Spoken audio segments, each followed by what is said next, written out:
close are we to solving that problem? Well, I think that the core technologies are there with the wind, solar, with batteries. In the absence of a price, we sort of pretend that digging trillions of tons of fossil fuels from deep under the earth and putting it into the atmosphere, we're pretending that has no probability of a bad outcome.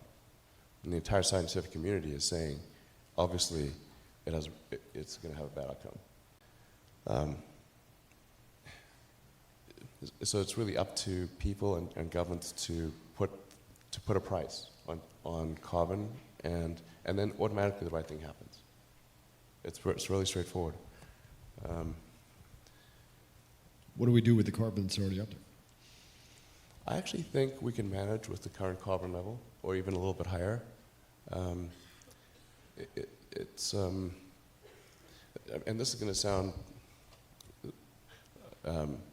like I'm backtracking, but there's actually an argument that more carbon in the atmosphere is actually good, but up to a point.